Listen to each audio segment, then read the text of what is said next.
Oi galera, eu sou a Jéssica aqui do aulalivre.net e nós estamos com uma novidade. Agora você consegue colocar as aulas ao vivo na sua agenda. Confere comigo aqui no vídeo.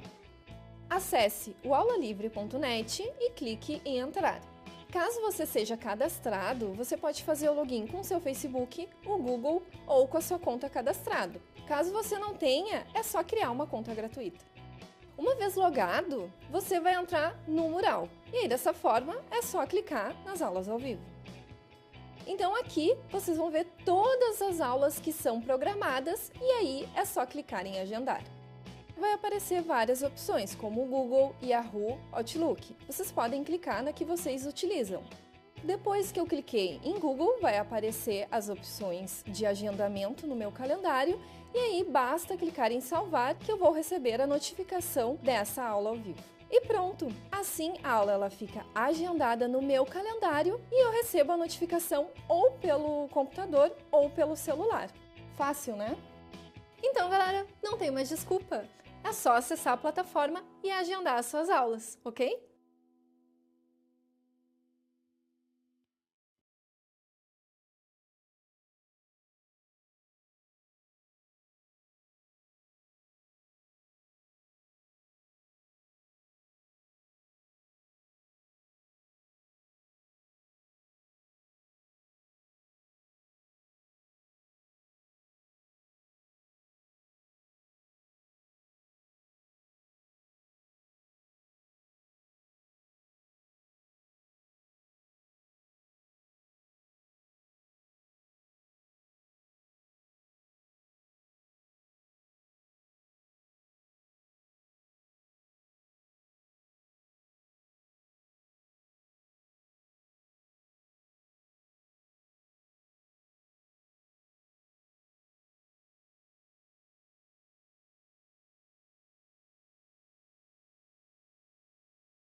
Olá, gurizada! Aqui é o professor Rodrigo Smith do aulalivre.net.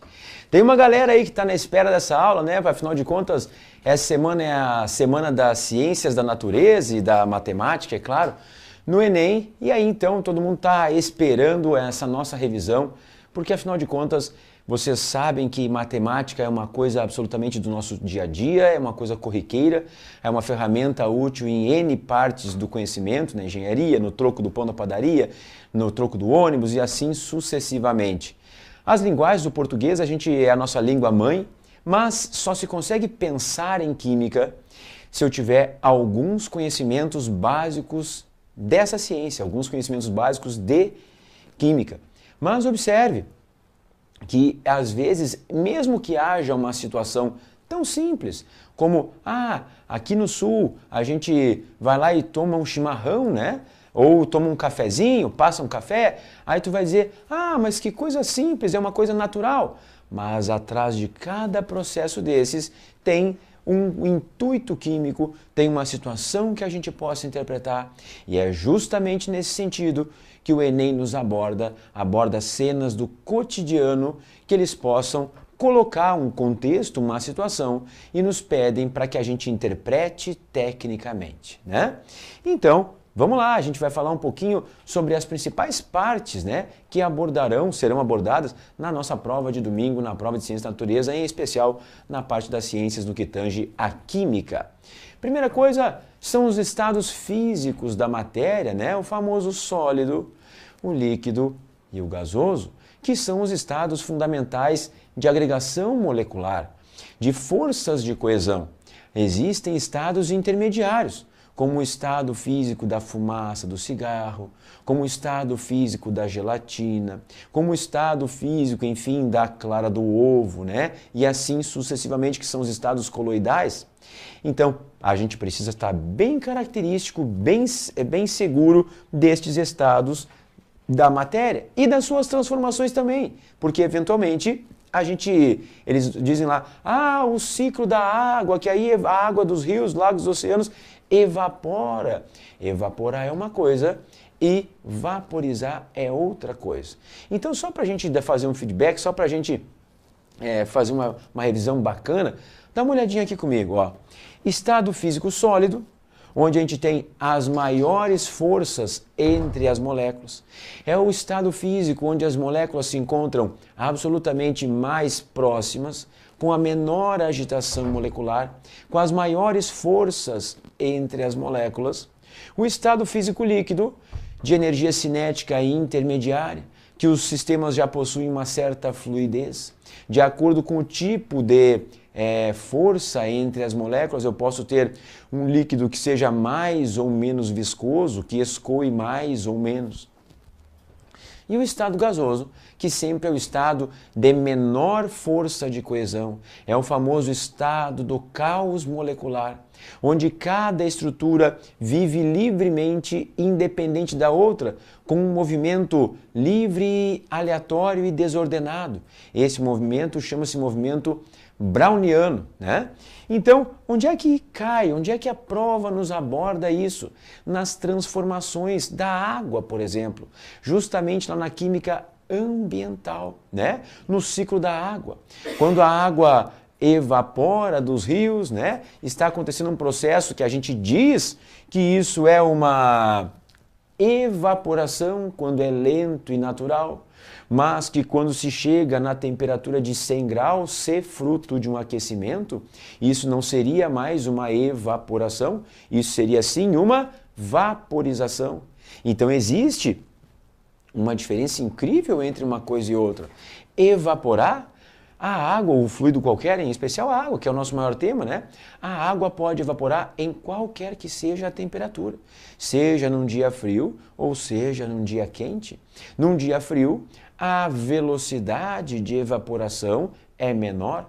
Num dia quente, as moléculas têm maior agitação molecular e, portanto, maior tendência de evaporar ou maior tendência de vaporizar, o que a gente chama de pressão máxima de vapor. Com um dia mais quente, à medida que se aquece a temperatura do ambiente ou de um sistema qualquer, as moléculas vão ganhando energia e, obviamente, vão tendendo a partir mais livremente para o estado de vapor. Esse vapor, quando está lá na nuvem, por exemplo, e condensa, que a gente diz a precipitação, o que acontece? Eventualmente, este vapor da água pode formar um cubo de gelo, o que a gente chama de sublimação reversa ou ressublimação. E esse cubo de gelo, quando cai da nuvem, se chega na nossa casa em formato de gelo, ele é o que a gente chama de granizo, né? Mas, eventualmente, esse cubo de gelo vai permeando, né, o ar atmosférico entre a nuvem e a nossa casa. E esse atrito, justamente com as camadas de ar da atmosfera, podem fazê-lo fundir, trocar o seu estado físico para líquido, e aí cai uma chuvinha gelada entre nós. Então atentem para o ciclo da água e os processos de transformação. Não se esqueça que isso é uma transformação física, isso é um fenômeno físico e mais. Se eu interpolar este conteúdo com a física, afinal de contas, estamos na área das ciências da natureza. Falamos sobre química com relação às ligações entre as moléculas. Falamos sobre biologia, sobre a evaporação dos rios, lagos, oceanos ao redor do mundo e a formação de chuva. E podemos falar sobre física também. Cada vez que ocorrer uma troca de estado físico com temperatura constante, nós dizemos, por exemplo, a água vaporizando a 100 graus Celsius. Isso a gente chama de calor latente, quando eu forneço energia térmica, mas não ocorre o aumento ou a variação de temperatura, porque esta energia térmica serve para romper ligações intermoleculares e aí, portanto, a substância de fato trocar o seu estado físico. Então observem que neste pequeno tema já existem 3 pontos aqui.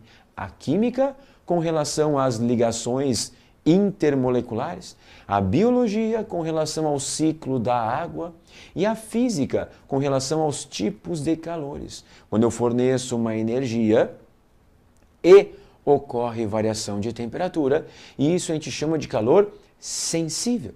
Mas quando eu forneço uma energia e a temperatura fica constante e o sistema começa a trocar o seu estado físico, nós chamamos de calor latente.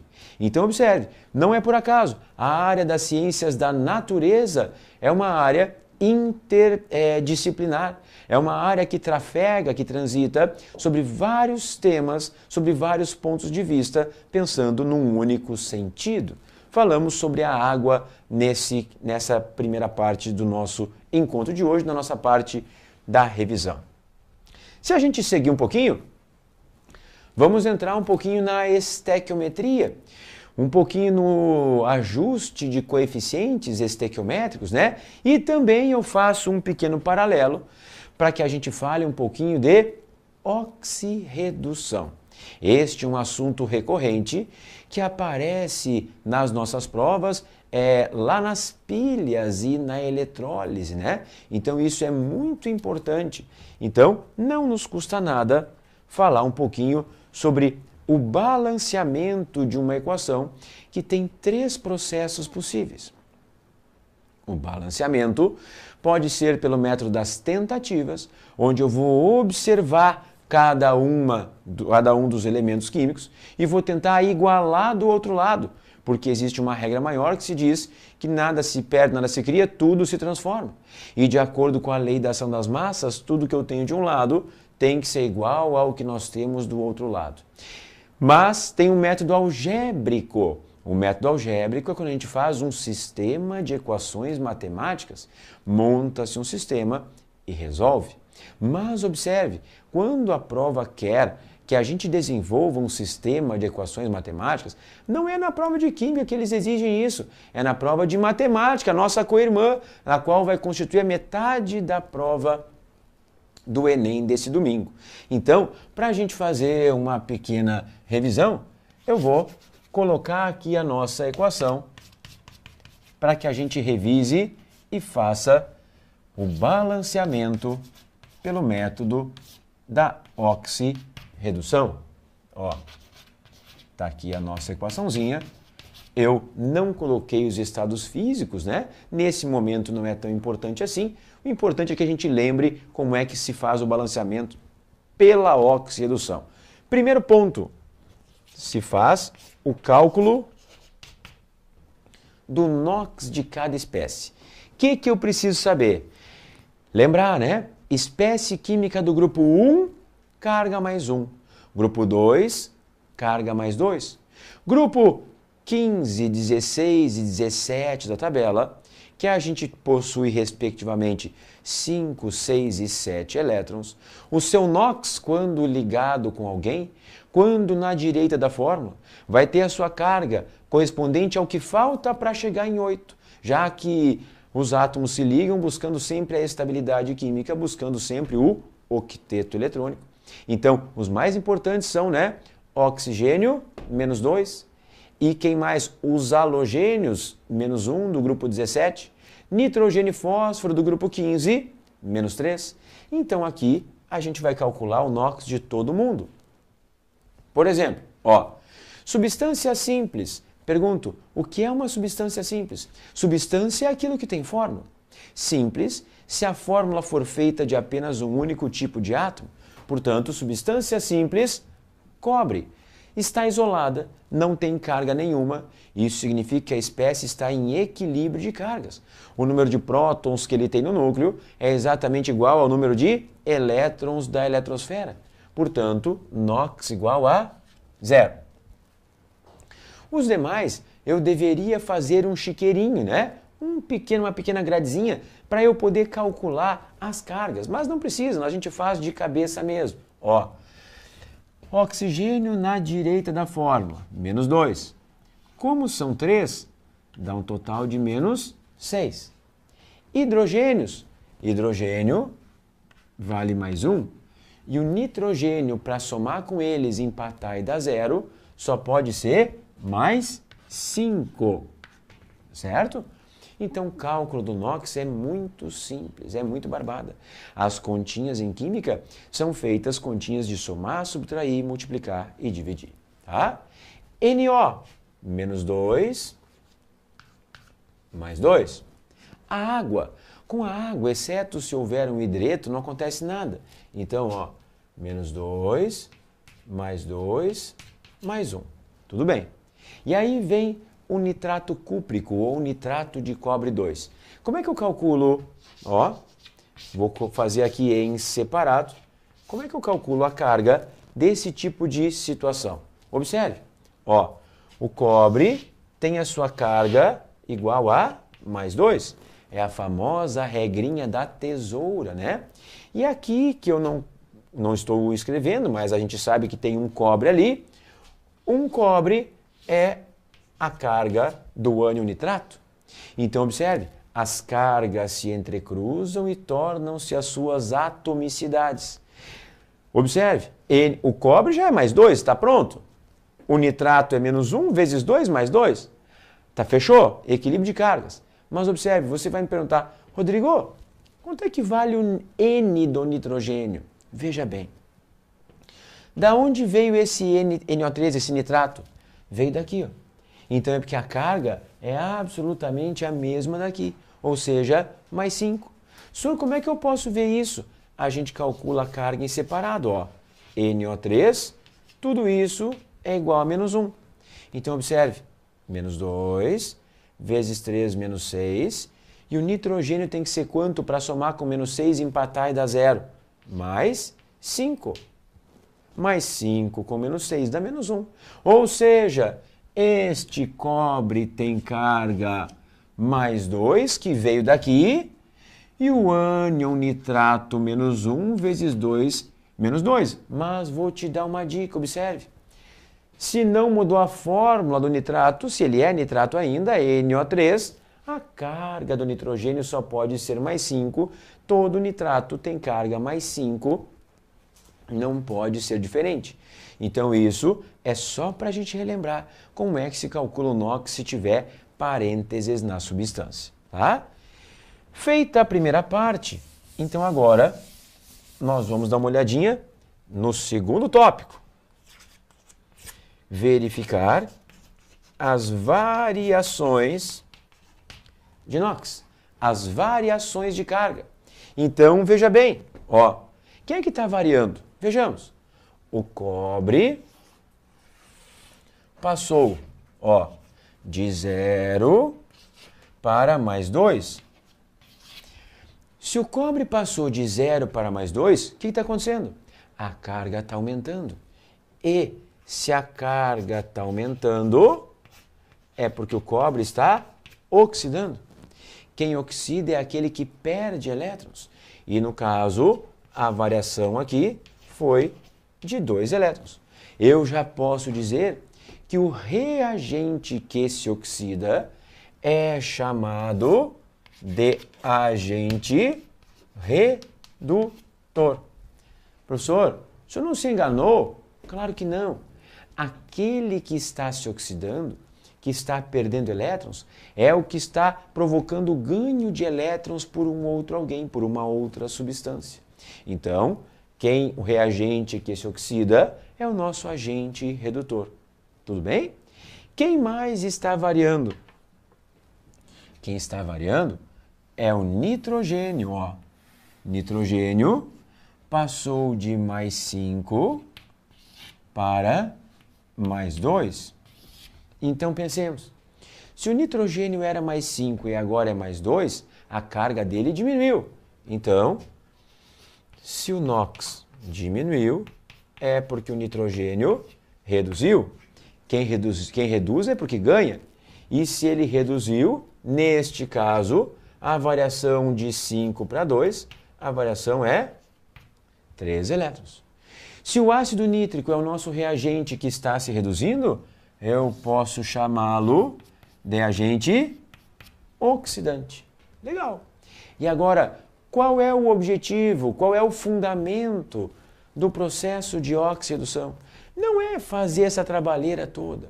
Também não é ajustar a equação. Isso é um processo maior.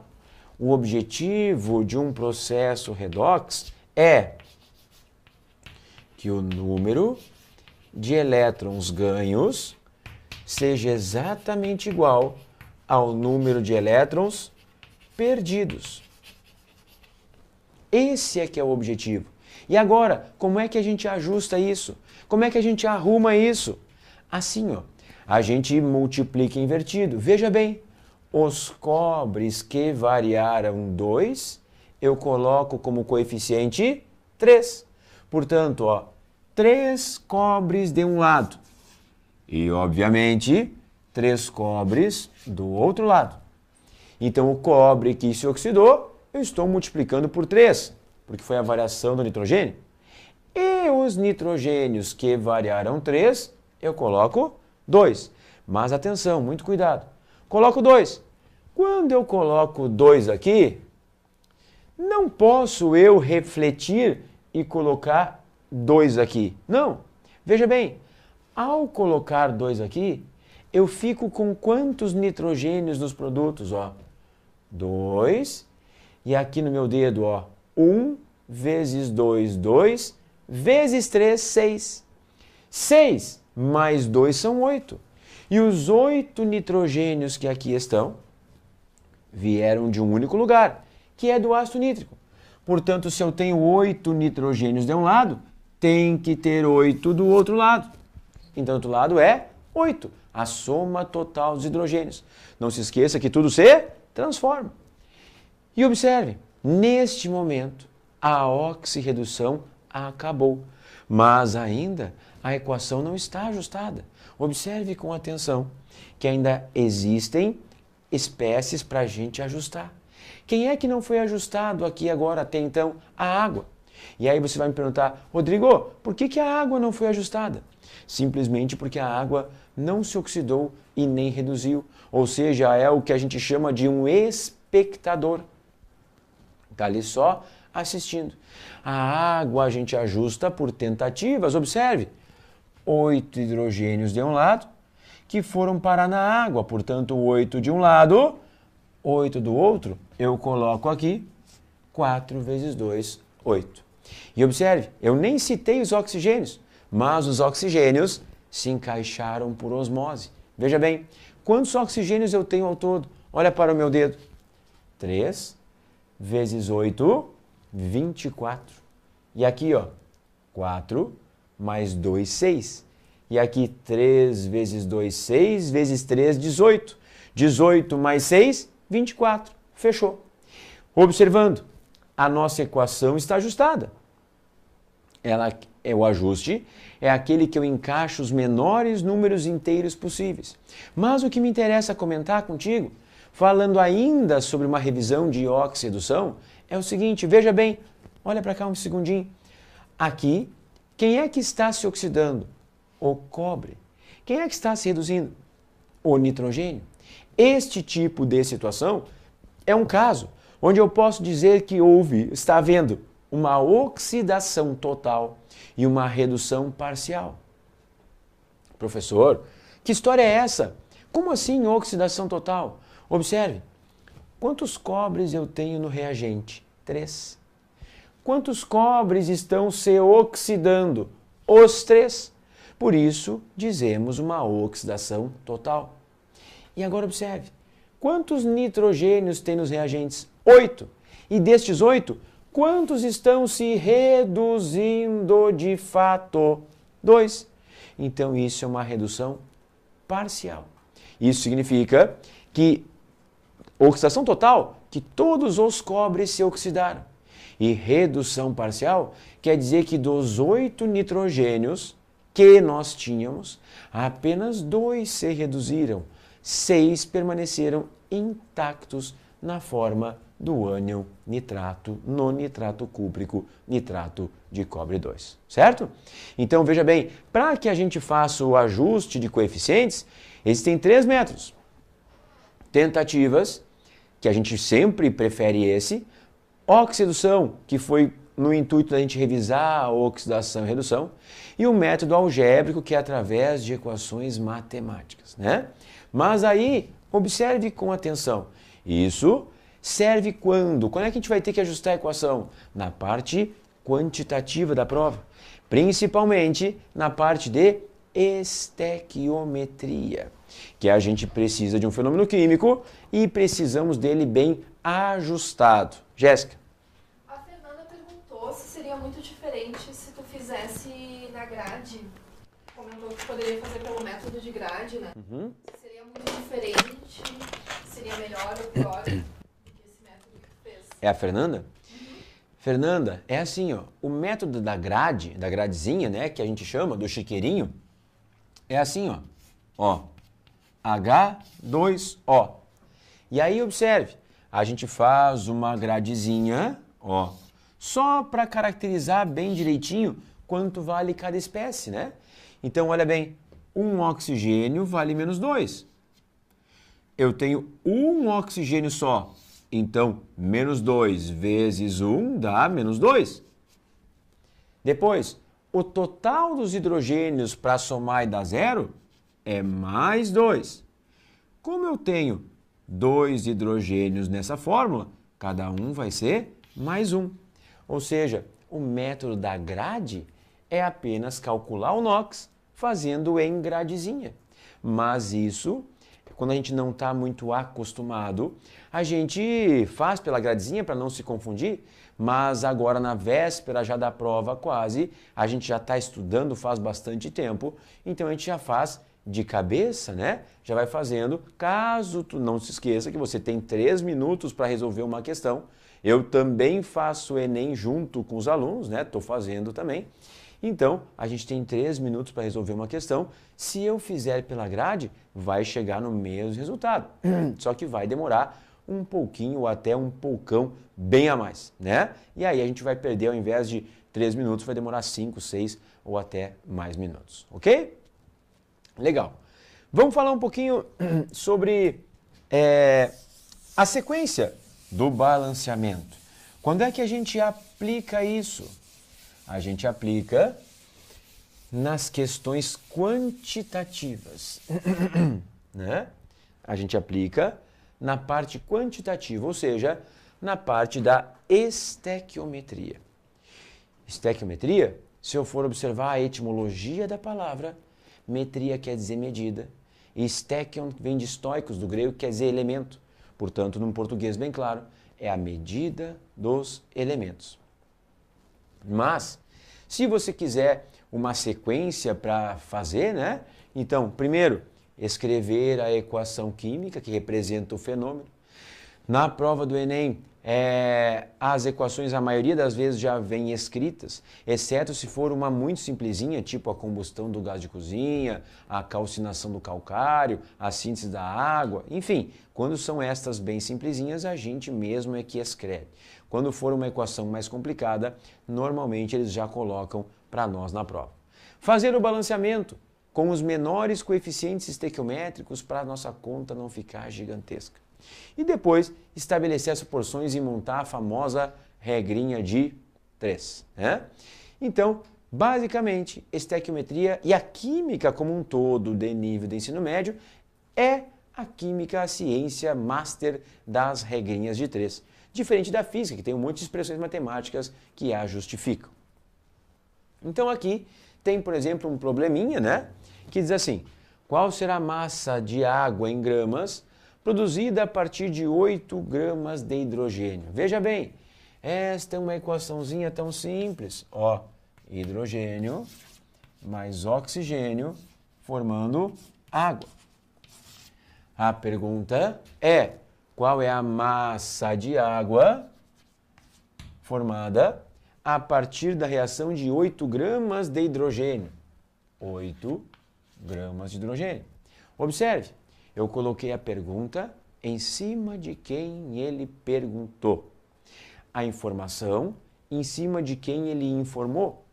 Para que serve isso? Isso serve para direcionar o meu raciocínio, para ficar mais fácil de eu montar a minha relação lógica.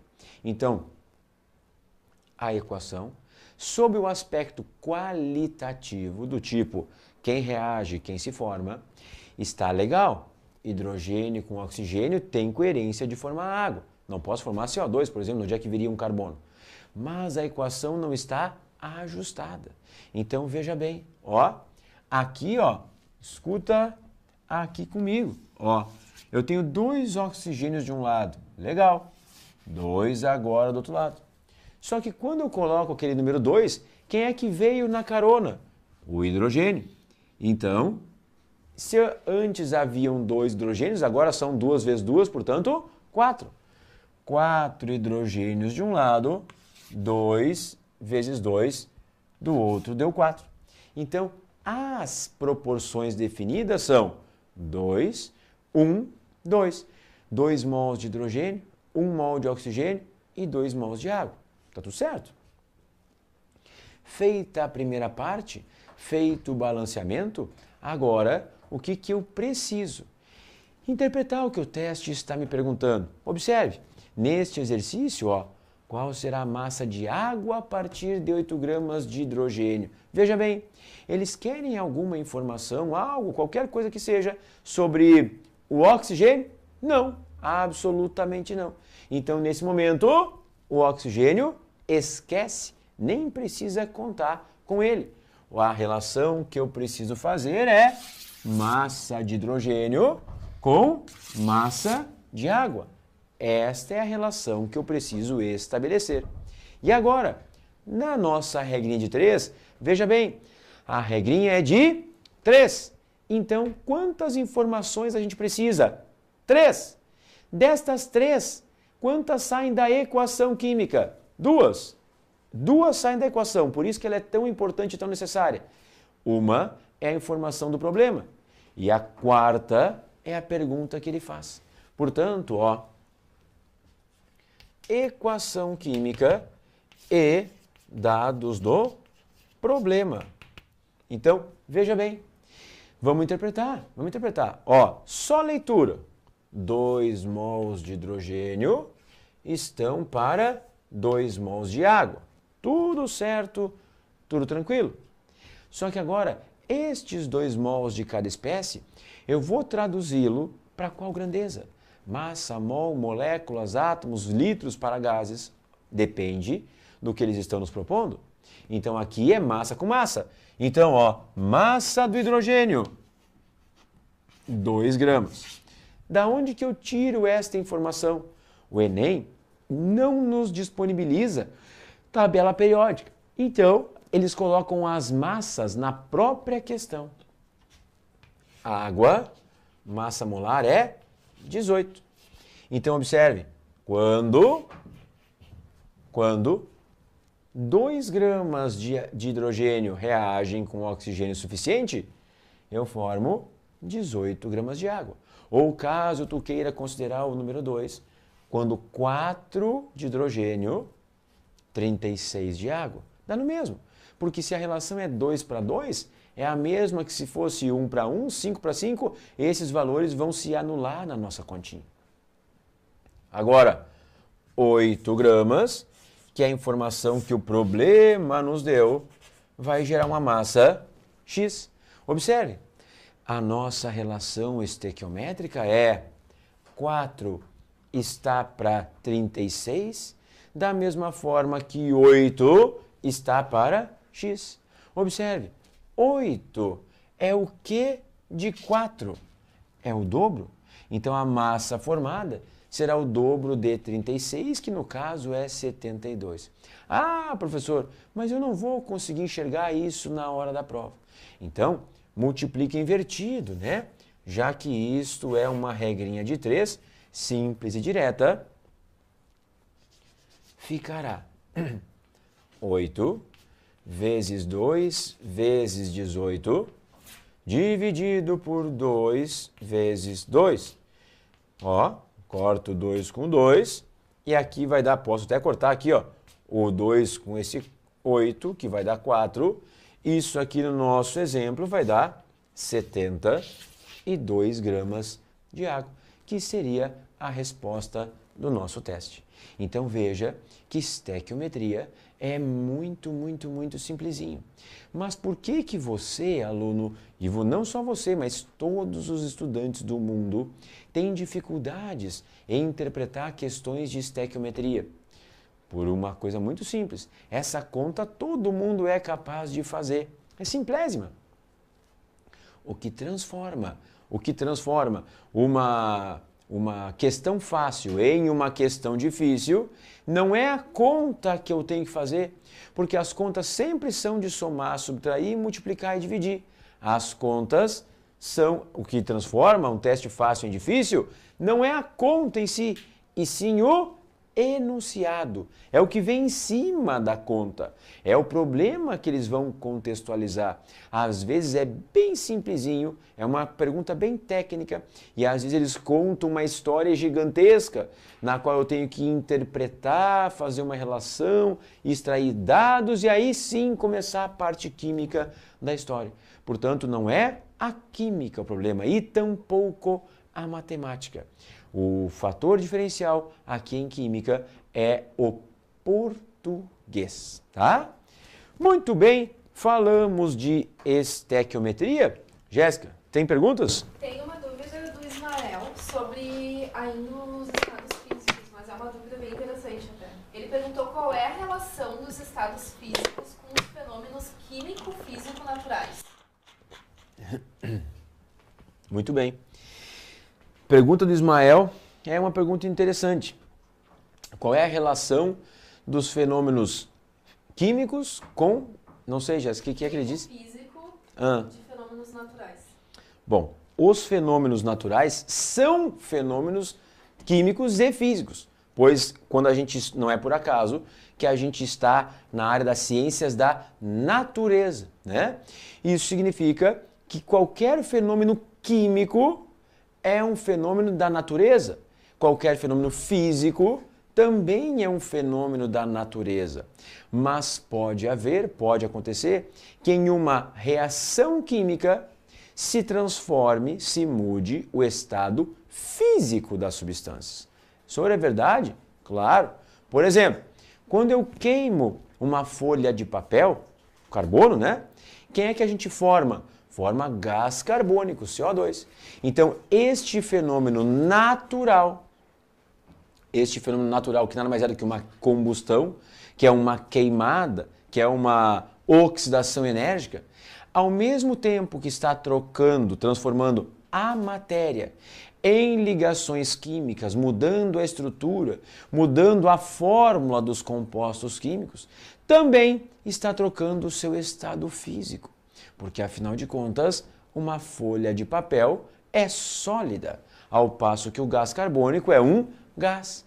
Então, ao mesmo tempo que este fenômeno da natureza está acontecendo, eu tenho uma relação da química com as fórmulas, com a física, que muda o estado físico das estruturas e as forças intermoleculares, e também com a biologia, com as consequências que essas substâncias podem intervir ou interferir no meio em que elas estão contidas. Então, a ciência da natureza é uma ciência absolutamente multidisciplinar. Boa pergunta. Tem mais, Jéssica? Professor, na verdade não é Ismael, é Isaac. Oi, Ismael Isaac, que legal! Ismael Isaac. Sabe por que eu vou contar uma coisa, Isaac? Eu vou te contar uma coisa. Por que as gurias estão confundindo o teu nome, Isaac? Porque enquanto eu estou aqui explicando a matéria para vocês, elas estão aqui comendo brigadeiro na frente do professor.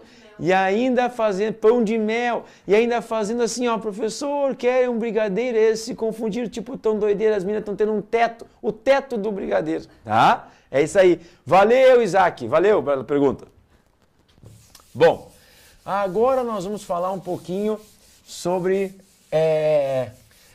a extensão dessa parte quantitativa, que é outro calcanhar de Aquiles da gurizada, que nada mais é do que as soluções, claro. Uma solução nada mais é do que uma combinação, uma mistura homogênea, soluto e solvente. Só que, claro, normalmente as nossas soluções em nível de ensino médio são soluções aquosas, né? Claro. Mas eu posso ter, por exemplo, vários solutos numa mesma solução. Por exemplo, quando eu faço soro caseiro, nada mais é do que um copinho d'água, 2 colherinhas de açúcar, 1 colherinha de sal, mexe bem e se dá esta solução para pessoas que requeiram, enfim, se hidratar, qualquer uma, afinal de contas é soro, né? Isotônico, a nossa concentração plasmática, mas basicamente com aqueles que sofrem com os fenômenos da desidratação e que necessitam de cuidados especiais, né? Por exemplo, as crianças e os idosos como eu. Então, essas pessoas requerem uma atenção toda especial com relação à sua hidratação, né? Então, se eu pego um copo d'água e coloco açúcar ou sal, tanto faz, existe um limite para dissolver isso. E esse limite se chama coeficiente de solubilidade. É a capacidade máxima de dissolução de um determinado soluto numa quantidade de solvente em uma certa temperatura. Isso não precisa decorar, eles dão para nós na hora da prova. Mas você pode imaginar que eventualmente você vá tomar um cafezinho, e aliás pode ser que esteja tomando nesse momento um cafezinho aí com o seu achocolatado, ou então um achocolatado e uma bisnaguinha, um pãozinho, enquanto assiste a nossa revisão aqui do Enem. Se tem pessoas que tomam café, a maneira coerente, correta, adequada de tomar um café é o café puro. Mas tem pessoas que adoçam o café porque de amarga já chega a sua vida. Então, pessoas que adoçam o café deveriam adoçar com um adoçante, né? Tipo stevia, uma coisinha lá. Mas tem pessoas que botam metade da xícara de açúcar e completam com café. Mexem bem, mas não dissolve tudo. Tomam o café e no final da caneca tem um pudim lá embaixo, tá? Então isso demonstra que a pessoa tem um pequeno conhecimento sobre as soluções, né? Tudo aquilo que está no fundo é o que não dissolve mais. Ela não tomou esse açúcar, né? Então, se eu pergunto lá no Enem qual é o coeficiente de solubilidade, poucas pessoas, dentre as quase 7 milhões que fazem o Enem, saberão responder o que é isso. Mas quando a gente diz que tem um excesso no fundo do café de açúcar, 100% da população ou dos candidatos saberiam responder. Então, tem 3 tipos de soluções basicamente nesse sentido. As soluções insaturadas, saturadas e supersaturadas. Então, saturadas, insaturadas e supersaturadas. Bom, como é que funciona? Quando eu coloco uma quantidade de soluto na solução, sal, por exemplo, mexo bem e dissolve, e ainda eu consigo dissolver mais, a gente chama ela de insaturada. Ou seja, quando a quantidade de soluto é menor que o coeficiente de solubilidade. Quando a gente atinge o máximo de solvência, que isso é um valor que varia para cada substância, a gente saturou a solução. Não conseguimos mais dissolver nada. Tudo que eu acrescentar, porventura, nesta solução deste soluto, irá para o fundo. E aí ela será classificada como uma solução saturada com corpo de fundo. Mas é possível que eu acrescente mais soluto, aqueça a solução, aumentando o seu coeficiente de solubilidade. Depois, lentamente a resfrie e mantenha este excesso dissolvido. Isso, então, será uma solução supersaturada. É aquela na qual a quantidade de soluto dissolvido é maior que o coeficiente de solubilidade.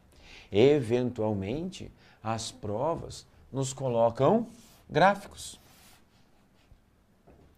Gráficos de coeficiente de solubilidade em função da temperatura. E isso, é um gráfico mais ou menos assim.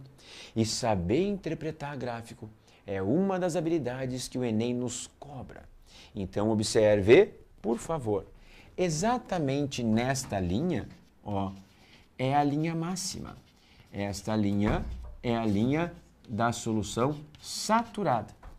É a linha do limite. Saturei a solução, não cabe mais nada. Abaixo desta linha, a gente ainda não chegou no limite. Portanto, é uma solução insaturada. E ainda, se eu passar da linha, mantendo o soluto dissolvido, isso, repito, só é conquistado se eu aquecer e posteriormente resfriar. Então, eu teria uma região do gráfico de uma solução supersaturada, tá?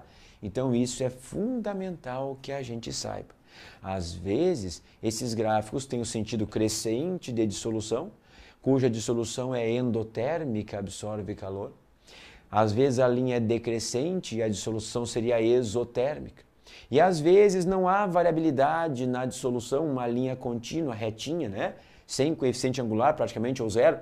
Isso significa que o soluto não sofre influência da temperatura, é muito raro. Mas o NaCl, o sal de cozinha, é um daqueles que muito baixa influência da temperatura sofre.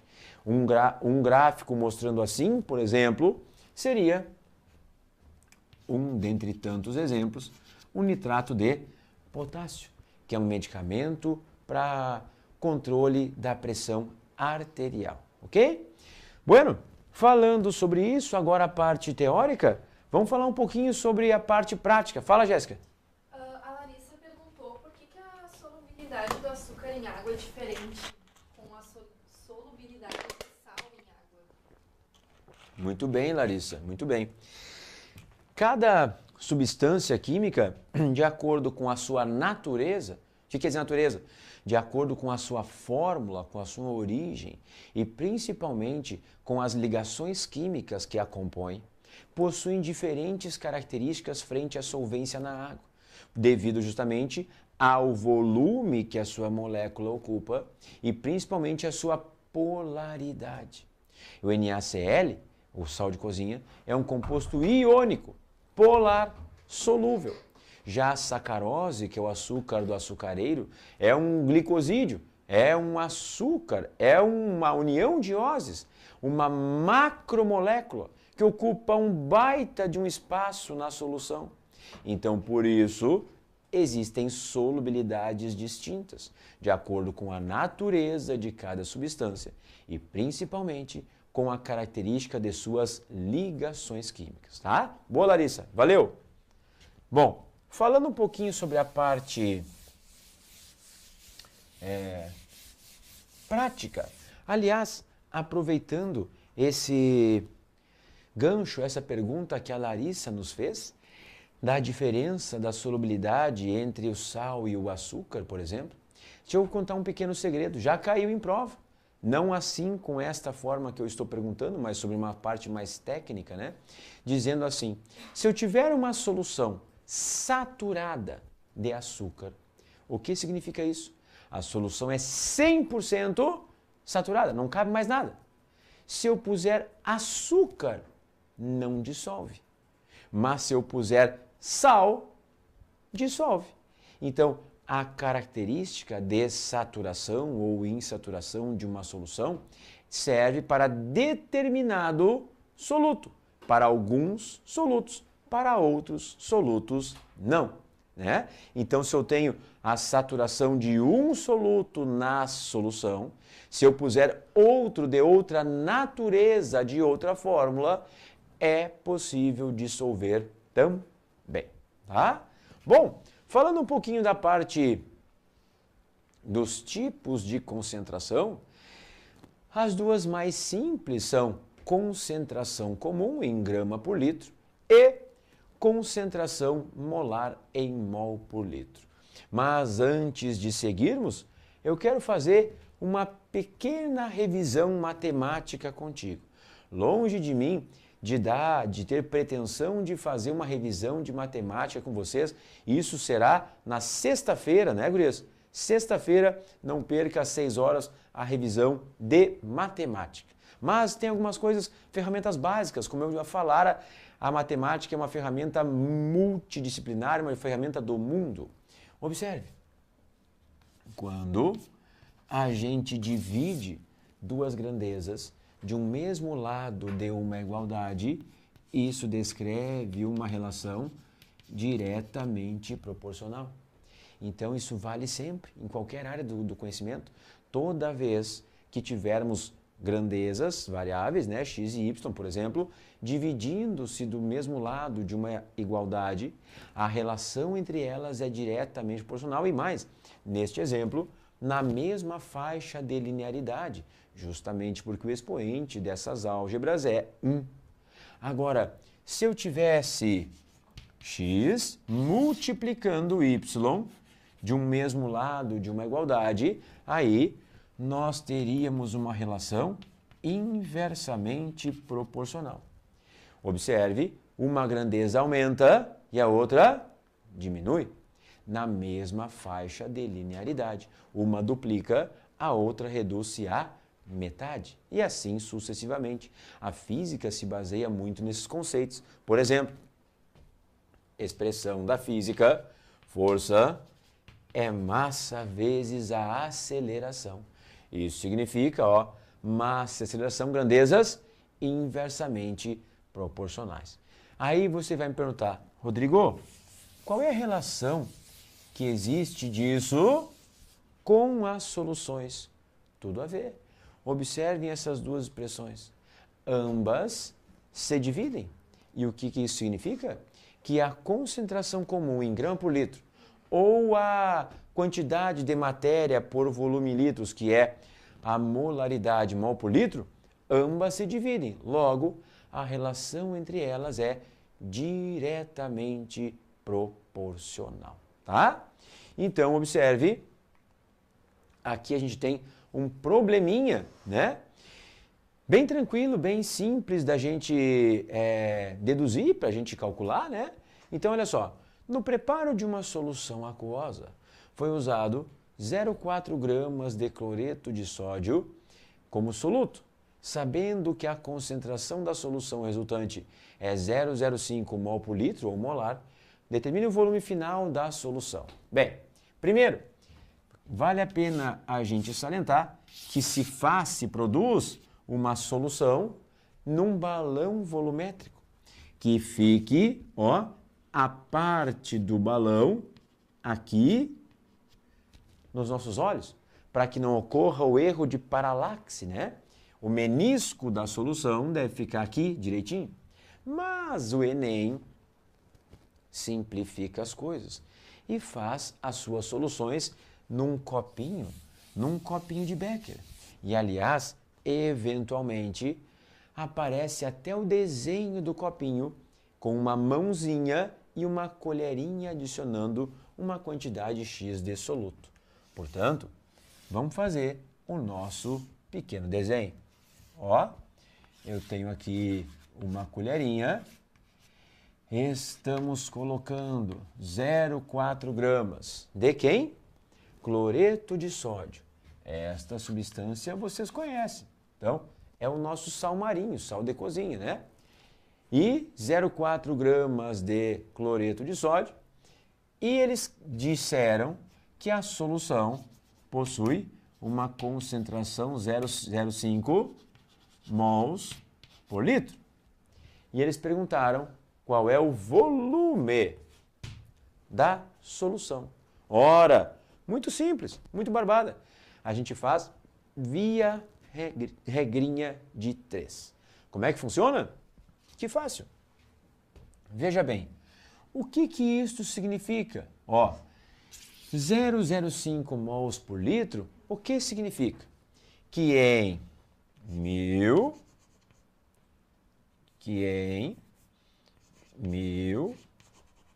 ml de solução, que nada mais é do que 1 litro, nós temos 0,05 mols de NaCl.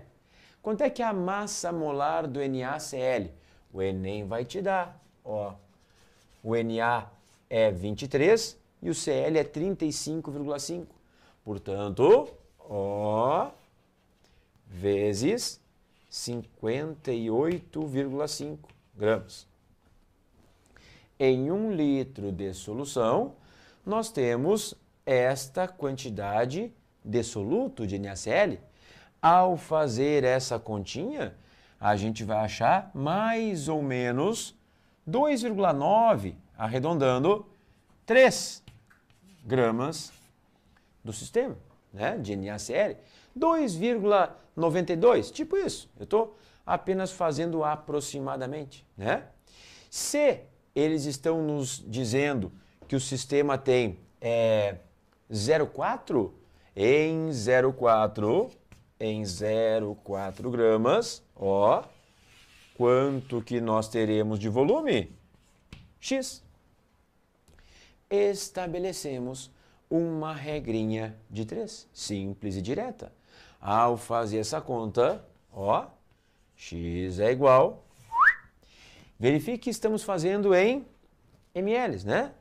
Então, ó, 0,4 vezes 1000 dividido por 3.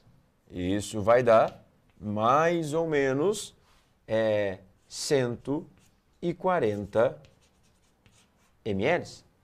Pequeno parêntese, 140 ml, observe que aqui tem um 140 na resposta, mas é 140 litros. Como a gente estava calculando em ml, isso representa 0,14 litros, né? Resposta da nossa letra A. Pergunto eu, que fórmula que a gente usou para resolver isso? Absolutamente nada, ó. Eu apenas interpretei. Se a solução é 0,05 mols por litro, então em 1 litro de solução, eu tenho 0,05 mols. Como a massa molar do NaCl é 58,5, que o Enem vai te dar, isso dá aproximadamente 3, dá 2,9, mais ou menos, né? E 0,4, que foi o que nós pusemos dentro do copinho, Isso representará um volume de solução igual a X. Ao fazer essa continha, 140 ml ou então 0,14 litros. Né? Verifique, soluções é um assunto certo de aparecer na prova. Nunca apareceu uma prova do Enem sem que este assunto, soluções, estivesse presente. Soluções é um assunto certo, tá? Eu aposto os cabelos da Jéssica que vai cair soluções na prova do Enem. Caso não caia, na segunda-feira haverá uma live aqui, um ao vivo, dela cortando o cabelo, tá? Verdade, nós vamos fazer isso aí para todo o Brasil. Tem gente nos vendo aí, umas 4, 5 pessoas aí estão vendo. Então vocês podem salvar esse vídeo. Segunda-feira, se não cair soluções, a Jéssica vai cortar o cabelo e fazer uma doação, tá? Muito bem. Próximo assunto, separação de misturas para nós, né? Outro assunto que nunca fica de fora. Isso aqui é simplésimo. Atentem para as separações de mistura, né? Principalmente naquelas contextualizações do tratamento de água e esgoto, né? Como é que as pessoas tomam a água de poço artesiano, tomam a água de um córrego, tem que, enfim, tratar essa água e assim sucessivamente. Filtração é um método que faz separação de misturas heterogêneas. Heterogênea do tipo água com areia.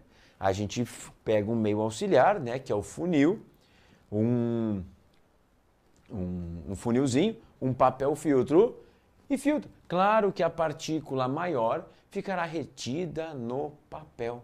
Aí observe, a gente só filtra aquilo que é heterogêneo.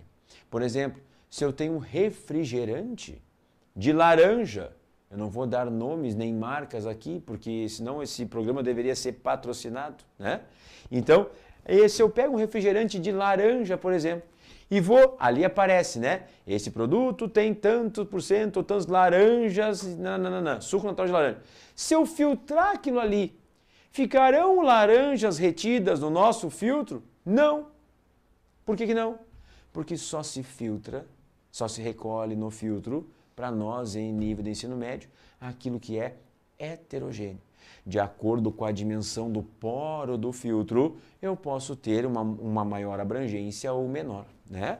Então, filtração, basicamente, é para soluções sólido-líquido, heterogêneas, onde ficarão retidos os sólidos e passarão os líquidos. Mas também é possível fazer filtração pelas fossas nasais, pelo aparelho de ar-condicionado, onde, nesse caso, haverá uma filtração do tipo sólido-gás.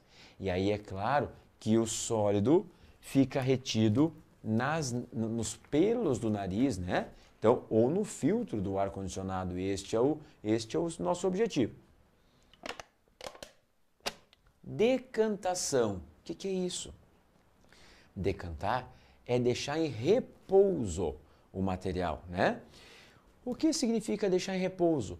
Que as partículas em suspensão vão precipitar. Elas vão ficar no fundo do recipiente que o contém. Se você está em casa agora fazendo o seu lanche da tarde, chegou da escola agora, e está fazendo o seu achocolatado com leite, fazendo lá. Tem pessoas chiques que botam uma colherinha, um pequeno fragmento de chocolatado e um leite desnatado. Mas tem pessoas que querem fazer um diamante negro líquido e aí botam meio copo de achocolatado e completam com leite da vaca. Então, fazem um achocolatado Black Sabbath enquanto vão fazer o seu pãozinho. Quando voltam, o achocolatado, quase que eu falo a marca, está lá todo no fundo. E a pergunta é, o que eu faço? Estragou, sim ou não? Não estragou? Gurias, quando vocês fazem isso, o negócio foi pro fundo, vocês estragou o negócio, bota fora e faz outro, sim ou não? Claro que não. A pobreza vai lá e mexe bem, né? Dá uma mexidinha. Pessoal, o bagulho estragou, bota fora e faz outro. Claro que não, né? Apenas dá uma mexidinha que aquilo ressuspende, né? Isso é uma decantação. Importantíssimo, decantação, simplesmente porque isso faz parte do tratamento de águas e esgotos que tanto o Enem aborda. Para fazer tratamento de águas e esgotos, a gente já coloca um agente de floculação, que facilita esta decantação. Quem é esse agente? Ó, atenção, Enem. Este agente é o sulfato de alumínio, um agente de floculação. A gente coloca esse cara, esse composto, essa substância se gruda na matéria orgânica e precipita. Este é o fundamento, é o princípio do sulfato de alumínio no tratamento de águas e esgotos. Tá? Muito bem. O que mais? Separação magnética. Separação magnética, claro, quando as espécies químicas, alguém deles, tiver característica magnética.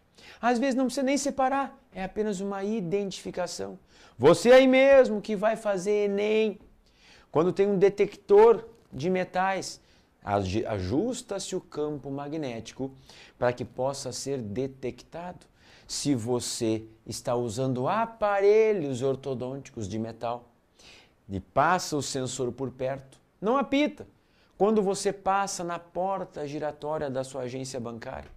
Não apita o seu aparelho. É porque se modula um certo campo magnético para que seja identificado, atraído, separado uma certa faixa de magnetismo desses metais.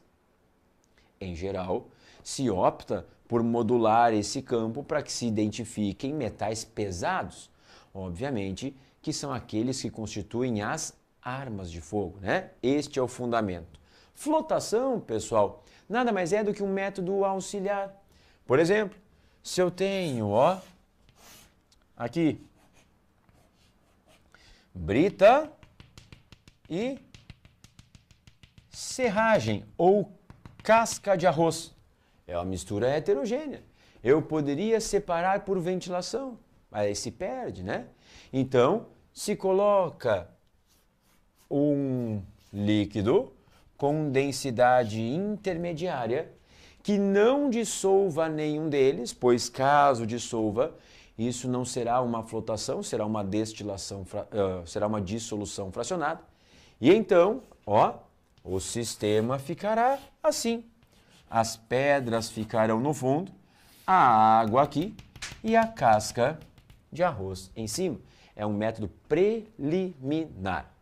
Separações homogêneas, a mais importante é a destilação, justamente aquela que faz da destilação fracionada do petróleo. Petróleo, tão importante composto orgânico. Separa em ordem crescente dos pontos de ebulição. Ferve-se a mistura, então a fase gasosa mais volátil é recolhida e condensada neste balão de condensação, chamado condensador, e é recolhido. Quando a mistura é homogênea, nós dizemos de mesmo estado físico, líquido-líquido, dizemos que a solução, a destilação é fracionada. Quando a mistura é feita de sólido e líquido, tipo água e sal, a gente diz que a destilação é simples, porque a água vai embora e fica o sal. Aqui temos um exemplinho, ó.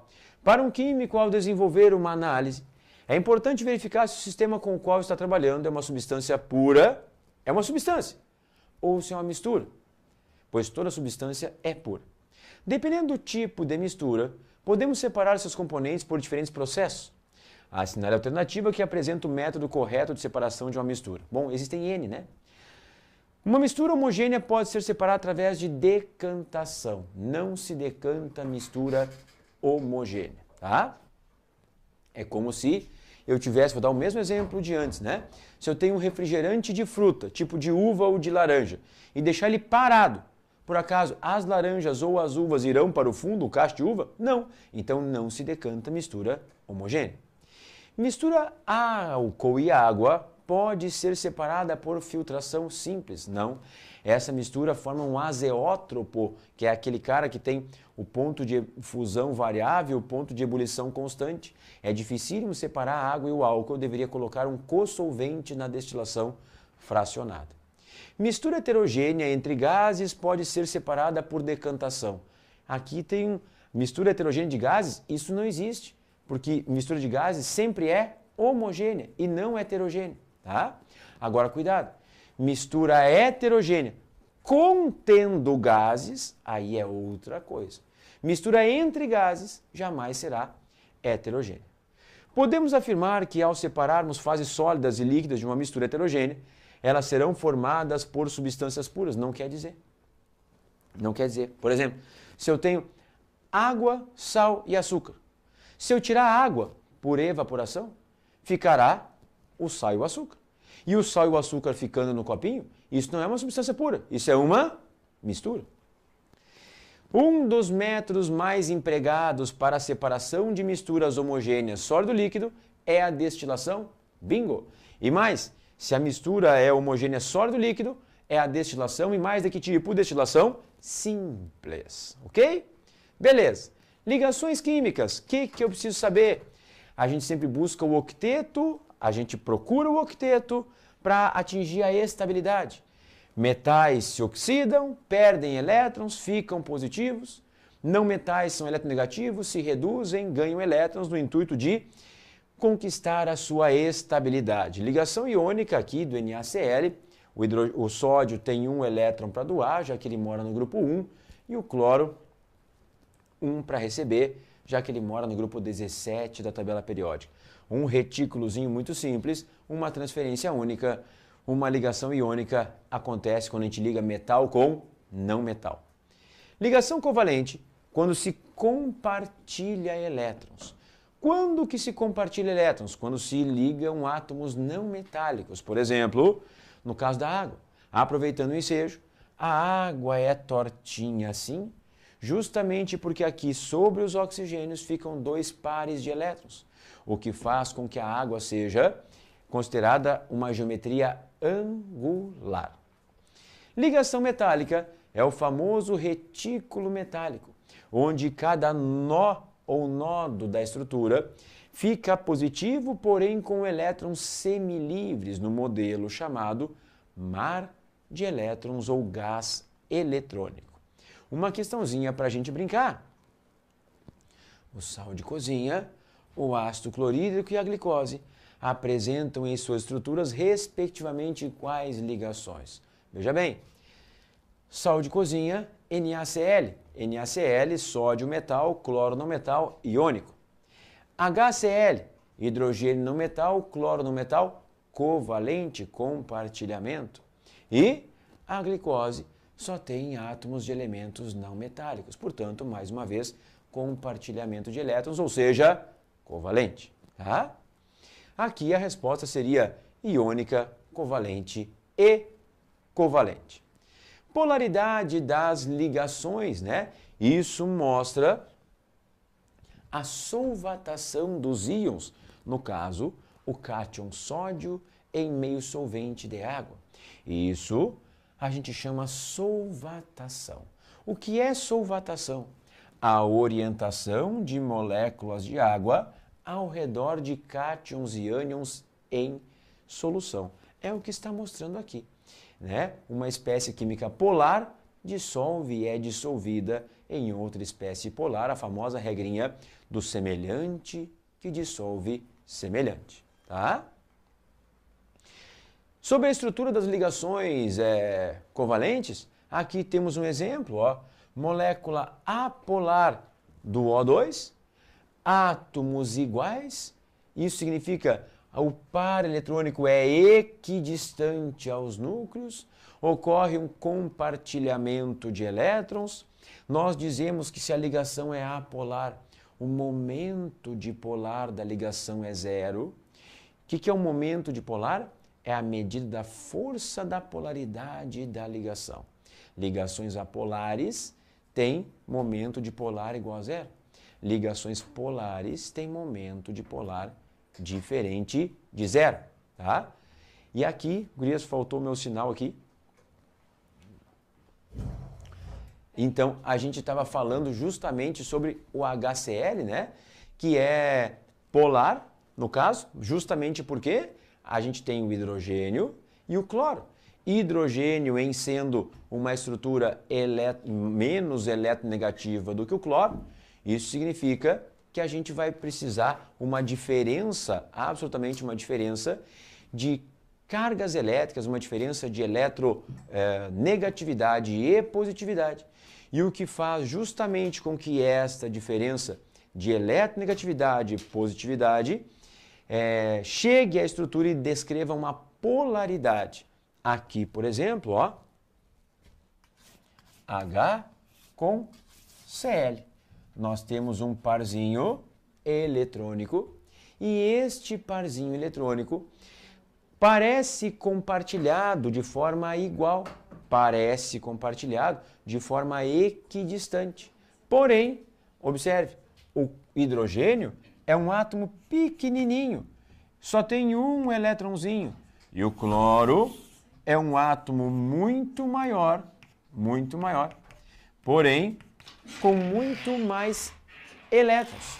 Isso significa que este par eletrônico, ele só é desenhado de forma única. Mas, na realidade, o cloro é muito mais forte, é muito mais eletronegativo e você pode ver que a densidade eletrônica fica toda ela localizada no cloro. Por isso que esta estrutura, além de ter uma ligação polar, vale a pena que eu descreva, além de ter uma ligação polar. Esta ligação polar é uma ligação entre átomos diferentes, onde existe uma variação de eletronegatividade,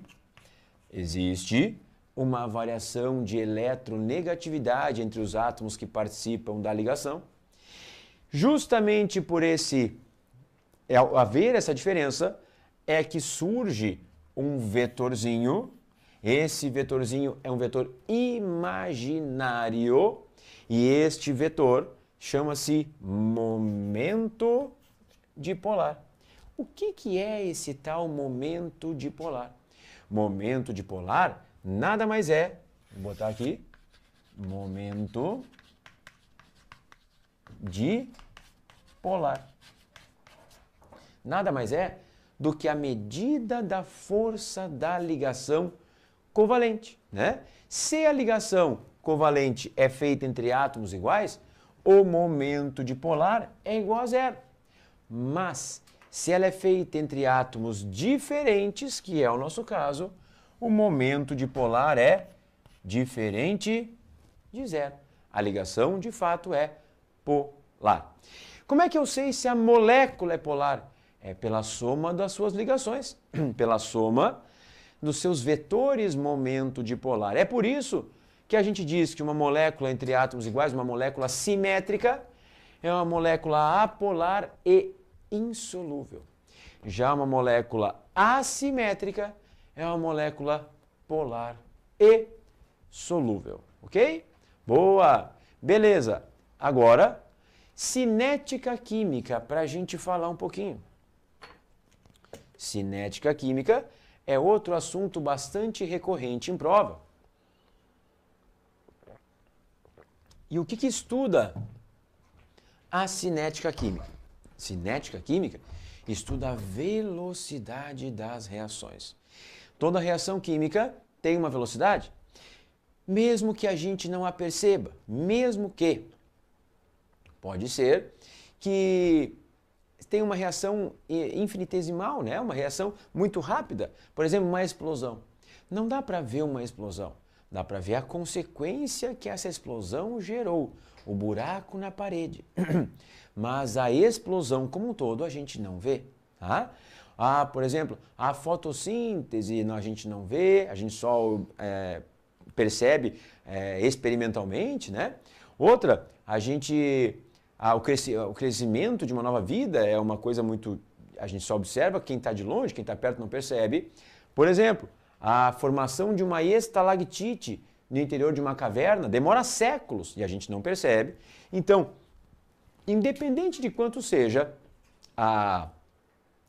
a velocidade da reação, ela sempre será positiva.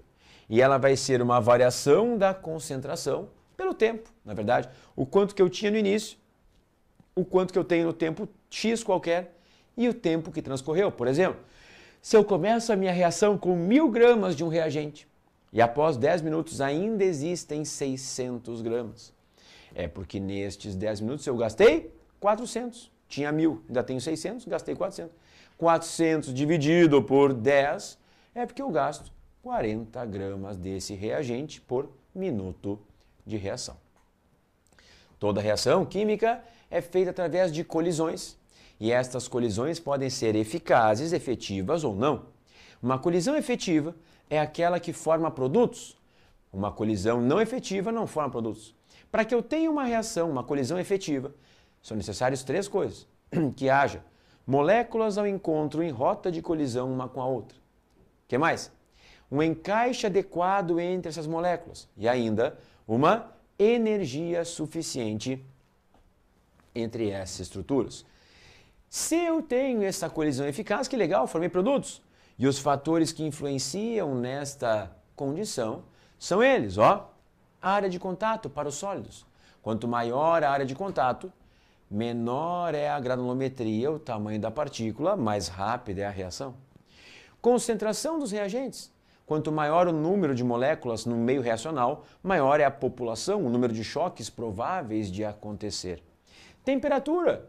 Quanto mais eu aqueço, mais as moléculas se agitam e maior é a probabilidade de acontecerem as colisões. E catalisador é um incentivo. Catalisador nada mais é do que uma substância química que faz um novo caminho. Propõe, como as enzimas, por exemplo, um catalisador. Propõe um melhor encaixe entre as moléculas. Dá uma forcinha na situação. Um catalisador é uma substância química que, da mesma forma que ela entra na reação, ela sai. Então ela não é consumida no processo. Por isso que um catalisador não aparece na equação química balanceada. Ela não é estequiometricamente considerada, porque com a mesma quantidade que ela entra, é a mesma que ela sai. No mesmo NOx, na mesma situação e tudo igual. Então, quanto maior a área de contato, a concentração e a temperatura, maior é a velocidade da reação. Se eu tiver a presença de um catalisador no meio reacional, o catalisador diminui a energia de ativação, fazendo com que a reação seja cada vez mais rápida. Claro, cada vez mais rápida. Isso quer dizer que quanto menor a energia de ativação, mais rápida será a reação. Aqui para a gente falar um pouquinho sobre as leis de velocidade, né? A gente estabelece uma velocidade através da interpretação de uma equação química e escreve: velocidade é uma constante que depende da temperatura, que multiplica a concentração do reagente A e a concentração do reagente B. Mas cuidado, essa letrinha A aqui na equação química, ela se chama coeficiente estequiométrico. A mesma letrinha A aqui em cima, sob o ponto de vista da matemática, se chama expoente. Mas, sob o ponto de vista da química, ela se chama ordem de reação. Então, nós dizemos que a reação tem ordem Azinho para o reagente A, ordem Bzinho para o reagente B e ordem ABzinho em relação à reação global. Por exemplo, ó, se eu tenho uma equação assim, 2A mais 3B formando produtos, a lei de velocidade é constante que multiplica A elevado ao quadrado e B elevado ao cubo. A ordem com relação ao A é 2, a ordem com relação ao B é 3 e a ordem global é 2 mais 3. O que significa dizer que esse processo proposto por mim é pentamolecular. O que significa isso? Pentamolecular significa que eu preciso de 5 moléculas para que a reação aconteça. 2 de A e 3 de B para colidir no mesmo instante, no mesmo momento, tá? Sobre as pilhas, sobre a eletroquímica, é um assunto importante, né? Pilhas é a aplicação da nossa oxirredução, que a gente falou lá no início do nosso encontro de hoje, para ajuste, balanceamento da nossa equação. A maioria das vezes não aparece o desenho, aparece a representação e o PAC. Só para que você se oriente, esses copinhos a gente chama de cuba eletrolítica. Estas plaquinhas nós chamamos de eletrodo. Esse tubinho se chama ponte salina, serve para intercomunicar o cátodo e o ânodo. E lá por cima é o resistor, né? Lá por cima é o circuitinho externo. A reação global, que mostra a oxidação do zinco e a redução do cobre, é essa. O que acontece é que a imensa, infinita maioria das vezes, eles não nos dão isso, nos dão apenas a representação e o PAC da pilha. E aí, nós temos que interpretá-la. Interpretar é a nossa missão aqui nesse momento. Observe. Ó. Esta é a representação da famosa pilha de Daniel, ou como alguns chamam, pilha de Daniel. Mas eu não gosto de falar Daniel, porque quem fala pilha de Daniel é quem toma comprimido para dor de cabeça, toma um Tylenol. Então, não é muito legal. É a pilha de Daniel mesmo, tá? Como é que funciona? Vamos interpretar essa pilha. O que está acontecendo? A carga do zinco está aumentando, portanto, o zinco está oxidando, fazendo uma oxidação. Oxidação é o processo que acontece sempre no ânodo de um processo eletroquímico qualquer, não importa qual seja. Aqui do outro lado, o cobre passando de mais 2 para 0, o cobre está reduzindo. E uma redução sempre é o processo que acontece no polo chamado de cátodo. Isto significa que há simplesmente oxidação no ânodo e redução no cátodo. Em qualquer processo eletroquímico é isso que acontece, seja em pilhas ou em eletrólise. Ânodo é o polo negativo da pilha, cátodo é o polo positivo. Para calcular a DDP, que é a diferença de potencial, uma pilha sempre tem DDP positivo. Eu, Rodrigo, que não gosto de decorar nada, o que eu faço? Eu sempre olho. Qual é o potencial de oxidação do zinco? Mais 0,76 volts. Qual é o potencial de redução do cobre neste exemplo? Mais 0,34 volts. Ou seja, a nossa pilha realmente é mais 1,10. Toda pilha do mundo tem DDP positiva. Pois não se esqueça que o objetivo de uma pilha é gerar energia, transformar a energia química em energia elétrica. Esse é o objetivo. E mais, às vezes eles dão apenas a representação e o PAC, sem o desenho, e perguntam o que acontecerá no desenho. Isso significa que eu vou te mostrar um pequeno truque. Tu pega a representação e o PAC e escreve uma palavrinha mágica aqui. E essa palavrinha mágica é Dada.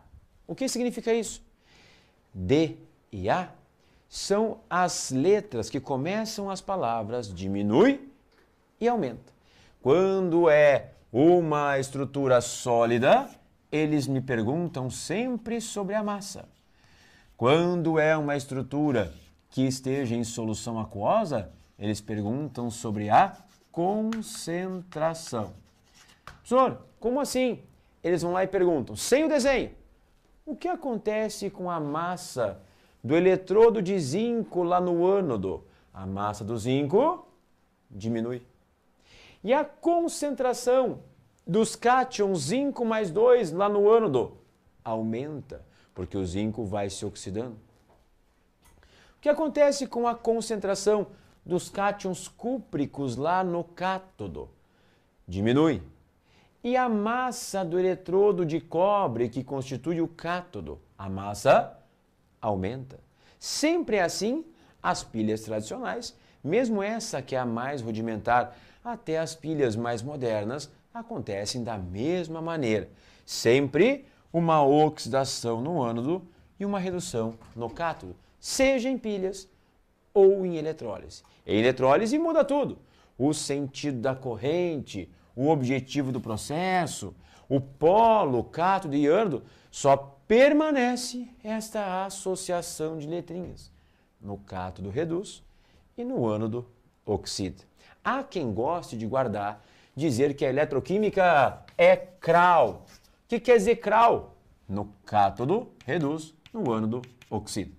Eu gosto de salientar as letrinhas, vogal com vogal, consoante com consoante. Tem uma pergunta, Jéssica? Tem. O Douglas ele ficou com uma dúvida sobre oxirredução, mas já pegando essa área de eletroquímica. Ele perguntou se o balanceamento vai ser igual quando os dois elementos vão sofrer redução e dois vão oxidar. Ou seja, se tem dois elementos como reagentes, um reduz, outro oxida. Ele quer saber se o balanceamento vai ser igual. O objetivo, Douglas, do processo e do balanceamento da oxidação é justamente que seja igual. O objetivo é que o número de elétrons que a espécie que se oxida perde seja igual ao número de elétrons que a espécie que se reduz ganha, pois justamente o objetivo de um processo de oxidação é justamente a transferência de elétrons. Aqui na pilha, o zinco perde 2 e o cobre ganha 2. Então o objetivo da reação redox sempre é esse, que o número de elétrons ganhos e perdidos seja exatamente o mesmo. Boa! Estamos nos aproximando do nosso finzinho e agora vem a parte mais importante da nossa revisão Enem de hoje. É a parte da química orgânica. Química orgânica vai cair na prova domingo. Nós temos mais uma candidata dizendo que se não cair química orgânica na prova de domingo, vai ceder os seus longos cabelos, suas madeixas, para uma obra assistencial. A Mari disse que apostou aqui que se não cair química orgânica na prova, ela doará os seus cabelos, tá? Então não perca a live segunda-feira, tá? Mas a pergunta é, né, tanto a Jéssica quanto a Mari estão garantidos, porque a química orgânica vão cair 4 questões pelo menos. E o que eu falei que era a Jéssica mesmo? Esqueci. Era estequiometria, eu acho, né? Não sei. Soluções, Jéssica. Ó, tá apavorada, guardou a situação, tá? A Jéssica se apavorou, chegou a salientar ali. Ela escolheu uma que não tem como ficar de fora. Então, a Mari disse que doará seus cabelos se não cair química orgânica e a Jéssica soluções. Então tá garantido, gurias, tá tranquilo, pode marcar o salão. Química orgânica é fundamental. E aqui eu salientei para a gente revisar as principais funções orgânicas. Lembre-se, cada carbono tem que fazer 4 ligações. Isso em nível de ensino médio é o mínimo e também o máximo. Como assim? É possível que um carbono tenha 5 ligações? É, claro. Mas daí ele vai ser um carbânion. É possível que o carbono tenha 3 ligações? É. Mas daí ele será um carbocátion. Enfim, né? São assuntos mais para outra hora. A gente abre aí um quissuco depois da nossa aula e podemos conversar bastante até domingo sobre isso, tá? Então, com relação às funções orgânicas, eu preciso saber o que é um álcool. Álcool, em especial o etanol, vem da cana-de-açúcar, vem da extração da garapa da cana-de-açúcar. Álcool a gente identifica molecularmente quando eu tenho uma hidroxila alcoólica, que é a hidroxila colocada em um carbono alifático. O que é um carbono alifático? Carbono alifático é um carbono não aromático, de ligação apenas simples. Todo álcool acaba por ol, o seu nomezinho. É claro que o álcool mais importante para nós com relação ao Enem é o etanol, combustível limpo, de fonte renovável, né? Que não tem enxofre como contaminante, que gera 4 vezes menos gás carbônico do que se eu queimar gasolina, que é o famoso isoctano. Álcoois são polares, solúveis e ligam-se por ligações de hidrogênio intermoleculares. Por que eu disse que os álcoois poluem 4 vezes menos do que o CO2, em CO2 do que com relação ao isoctano? Por uma questão lógica. Cada etanol que eu queime, etanol é et. Et são quantos carbonos? 2. E cada uma gasolina que eu queime, gasolina não é uma substância só, é uma mistura, mas na qual a principal delas é o isoctano. Então, se tem oct de octano, é porque cada um que eu queime libera 8 CO2. E um álcool, etanol, se eu queimar, eu libero 4 CO2. Isso significa que há uma diferença aí de 4 vezes menos. Fenol. O que eu preciso saber? Que um fenol acontece quando eu coloco a hidroxila num carbono aromático. Os fenóis têm caráter ácido em solução aquosa. Os fenóis ligam-se por ligações de hidrogênio. Os fenóis são polares e solúveis. E os principais fenóis são aqueles que a gente diz que são os desinfetantes, por exemplo, como os cresóis. Aldeído. Da onde eles vêm? Da oxidação de álcoois primários. O metanol, que é o formol, ele é fortíssimo e muito tóxico e é capaz de matar. Aldeído, eles acabam pela expressãozinha al, metanol, etanol, são importantíssimos e eles são polares, solúveis e o maior representante é o formol. Éteres, formadores dos anestésicos. Anestésicos, tem heteroátomo entre a cadeia carbônica, né? Lado a lado com a radicais alquila, os éteres, que são os nossos anestésicos, eles são muito, mas muito voláteis e eles têm baixíssimos pontos de fusão e ebulição e não são solúveis em água, pois têm ligações de Van der Waals. Cetonas. Cetonas acabam por ona. A acetona mais importante que nós temos, a mais corriqueira, é a acetona, que é um solvente orgânico de tintas, esmaltes e vernizes. A acetona, que é muito volátil, polar, solúvel em água e liga-se por Van der Waals do tipo dipolo-dipolo. Claro, temos aí os nossos hormônios, né? Testosterona, progesterona, que são macromoléculas tetranucleadas com cetonas. Ácidos carboxílicos. Quando a gente encontra, hidroxila com carbonila, chama-se carboxila. E esse carbono sempre será um carbono primário.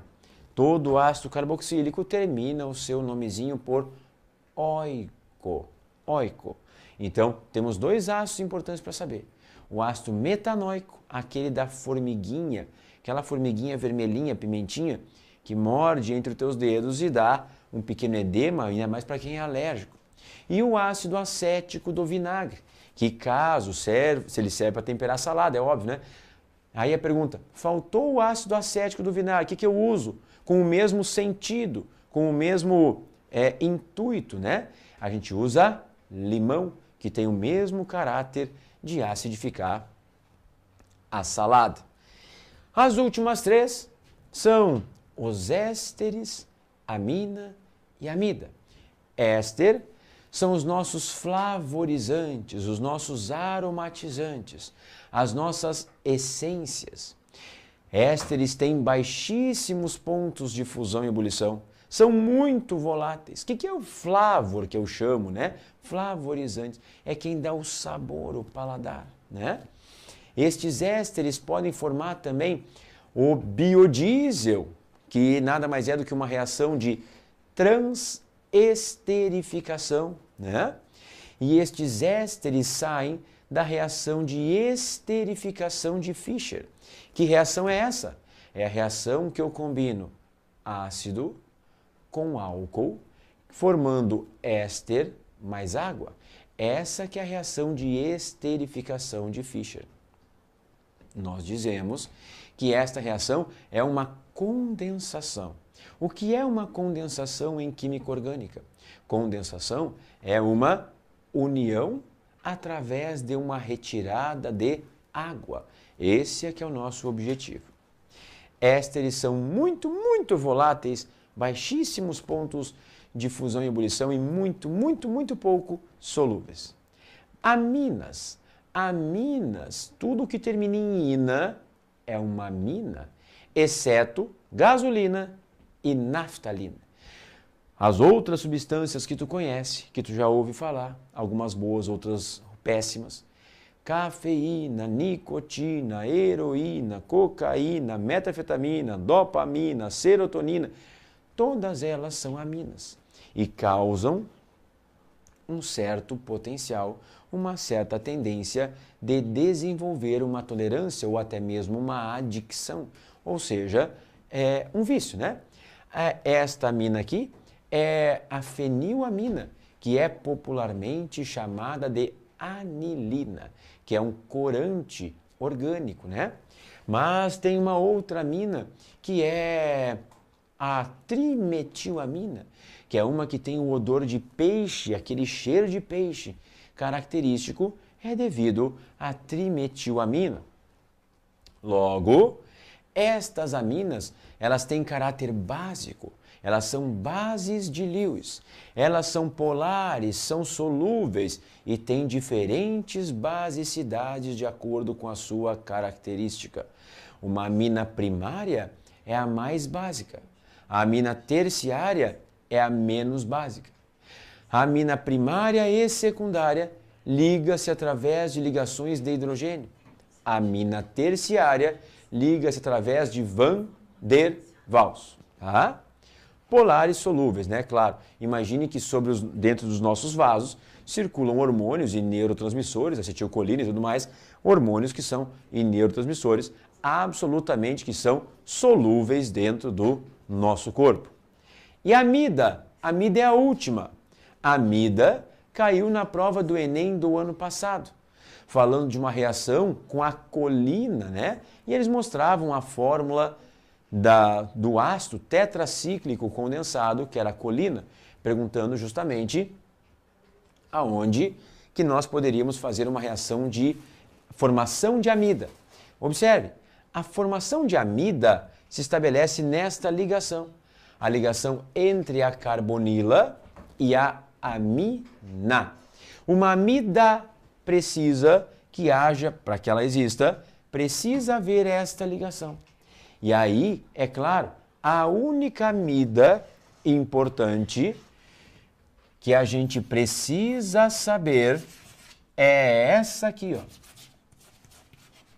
Essa é a única amida fundamental que a gente precisa saber. O nome dela é metanodiamida, popularmente chamado de ureia. Pergunto, ureia, tá? Ureia. Pergunto, nós temos ureia no corpo? Claro. Aonde? Na nossa urina. Temos ureia onde mais? No suor, claro. A urina da manhã, aquela primeira urina, é aquela que está mais concentrada com ureia e os seus sais de urato. Essa ureia, além de ter na urina, eventualmente é utilizada como fertilizante no solo. Para quê? Para corrigir o pH do meio. Eventualmente em solos que são muito acidificados, não germinam, não florescem determinadas culturas. Então, é necessário que se coloque ureia e sacos de ureia para que se regule o pH do solo, para que aquela determinada cultura da lavoura germine, floresça e se tenha uma boa produção neste sentido. Ainda, se eu puder te dar uma dica, a última dica do nosso encontro de hoje, revise as funções orgânicas. Aqui tem uma moléculazinha para a gente brincar, que é o famoso gengibre, E ele pergunta quais funções nós encontramos aqui, né? Então observe, uma hidroxila colocada em um carbono aromático, isso é um fenol. Quando eu tenho um oxigênio heteroátomo, isso é um éter. E lá no cantinho, quando tem um C dupla O apenas, isso é uma cetona. Portanto, fenol, éter e cetona. Fenol, éter e cetona é a resposta da letra D, Dinamarca. Se eu puder te dar a última dica, tenha calma. Chegue cedo ao seu local de prova. Faça o seu número 1, número 2 bem tranquilo. Não precisa levar um rancho para comer durante a prova. Pessoal, você está lá, não é para fazer um piquenique. É para conquistar os seus acertos, para fazer uma bela entrada com o pé direito na universidade. Se você aceita uma última sugestão, química orgânica é o caminho. É o maior número de questões que incidirão na prova de ciências da natureza é justamente química orgânica. A isomeria é uma grande sacada ainda. Tem pergunta, Jéssica? Não? Então tá. Pessoal, é um privilégio estar aqui com vocês mais uma vez.